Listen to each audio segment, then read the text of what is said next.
Let's build a PC with these parts I had laying around. Got to prep the cooler bracket and screw it in. Let's get pasted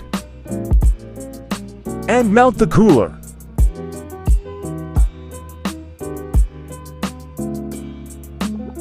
Got to get that SSD in and the RAM. Can't forget the fan nor the I/O shield. It's finally time for the motherboard and get it secured.